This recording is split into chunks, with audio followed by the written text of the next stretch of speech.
Our first state after death. There are 3 states that we pass through after death before we arrive in either heaven or hell. The first state is one of more outward concerns, the second is one of more inward concerns, and the third is one of preparation. We go through these states in the world of spirits. Some people, however, do not go through these states, but are either raised into heaven or cast into hell immediately after their death. The people immediately raised into heaven are ones who have been regenerated and thus prepared for heaven in this world.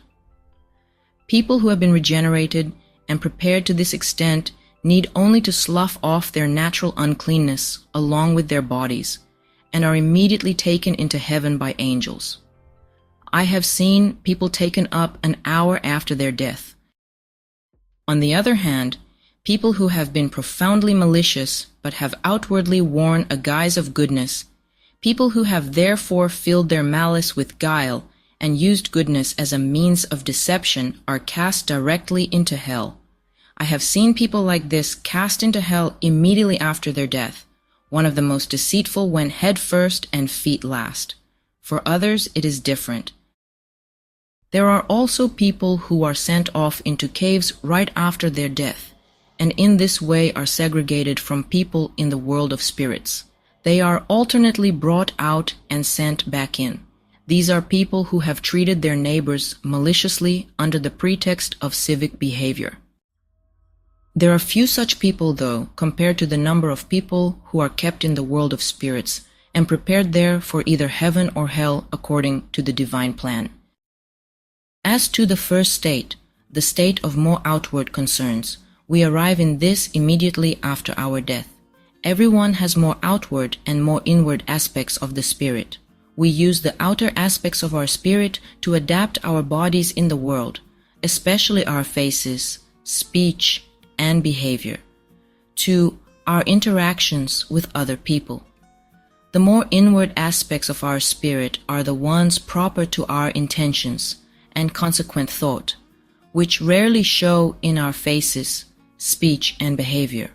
We are trained from infancy to present ourselves as friendly, benevolent, and honest, and to conceal the thoughts of our own intentions. So we acquire a habitual lifestyle that is outwardly moral and civil, no matter what we are like inwardly. As a result of this habitual behavior, we scarcely know our own inner natures and pay no attention to them. Our first state after death is like our state in this world, since we are then similarly involved in outward concerns. We have similar faces, voices, and character. We lead similar moral and civil lives. This is why it still seems to us as though we were in this world, unless we notice things that are out of the ordinary and remember that angels told us we were spirits when we were awakened. So the one life carries on into the other, and death is only a passage. Since this is what we are like as spirits immediately after our life in the world, our friends and people we had known in the world then recognize us. Spirits perceive who we are not only from our faces and voices, but also from the aura of our life when they come near. In the other life, whenever we think about someone, we call up that individual's face in our thought, along with many details about her or his life. And when we do this, the other is called to us. Things like this happen in the spiritual world because thoughts are shared there, and because space is not what it is in the natural world. This is why, as soon as we arrive in the other life, we are all recognized by our friends and relatives, and by people we have known in one way or another. Further, we talk with each other and continue to see each other in keeping with our friendship in the world. I have heard many people who had just come from the world overjoyed to see their friends again, and their friends overjoyed that they had arrived. It often happens that married partners meet and welcome each other joyfully. They stay together as well, but for a longer or shorter time, depending on how happily they had lived together in the world. Ultimately, unless they had been united by real marriage love, which is a union of minds from heavenly love, they separate after having been together for a while. If the minds of the partners disagreed, however, and if they were inwardly repellent to each other, they break out into open hostility and sometimes actually fight with each other. Still, they are not separated until they enter the second state, which will be described shortly. Since the life of newly arrived spirits is not unlike their life in the world, and since they do not know anything about life after death, heaven or hell, except what they have learned from the literal meaning of the word and some sermons drawn from it, once they get over their astonishment at being in a body and enjoying all the senses they had in the world, seeing familiar things around them, they find themselves wanting to know what heaven and hell are like and where they are. Consequently, their friends tell them about the state of eternal life and take them around to various places, into the company of different people. They go to different cities, to gardens and parks, often to gorgeous ones, because things like this appeal to the outward concerns they are involved in. Then from time to time they are led into the thoughts they had during their physical lives about the state of the soul after death and about heaven and hell. This brings them to the point of resentment that they were so ignorant about such matters, and also that the church was so ignorant. Almost all of them want to know whether they will make it into heaven. Many of them think they will because they led moral and civic lives in the world, not reflecting that both evil and good people lead similar outward lives, being similarly helpful to others, going to church, listening to sermons, and praying similarly, utterly unaware that outward behavior and outward worship accomplish nothing whatever. Only the inner realities that give rise to these outward ones are effective. Scarcely one person in thousands even knows what the inner realities are, or that they are the focal point of heaven and the church for us.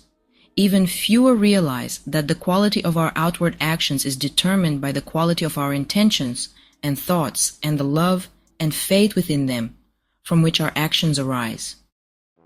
Even when they are told this, they do not grasp the fact that thinking and intending are what make the difference. They believe instead that all that matter are the words they say and deeds they do.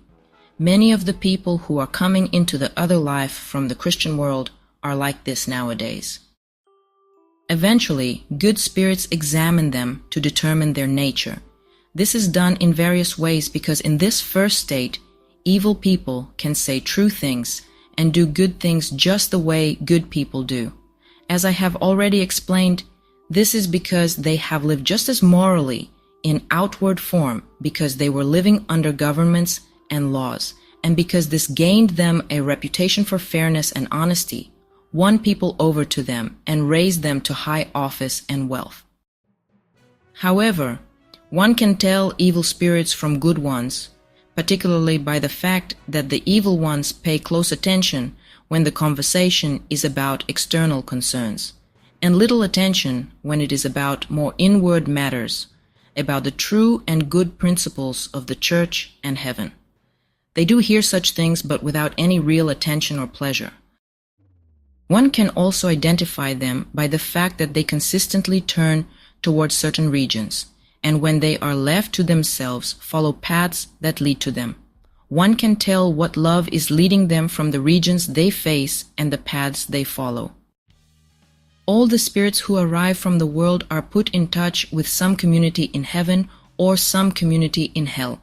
However, this applies only to their deeper natures, and their deeper natures are not apparent to them as long as they are focused on their outward concerns.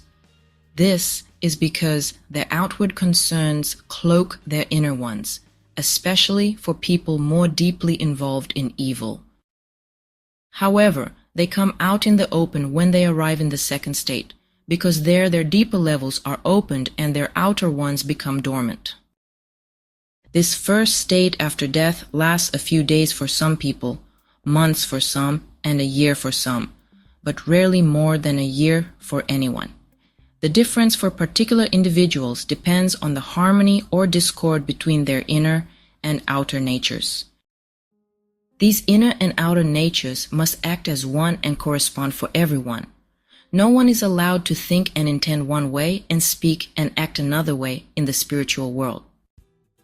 Everyone must be an image of his or her affection or love, which means we must be outwardly what we are inwardly. This is why the first thing that happens is that the outer concerns of a spirit are uncovered and reorganized, so that they may serve as a plane corresponding to the inner ones.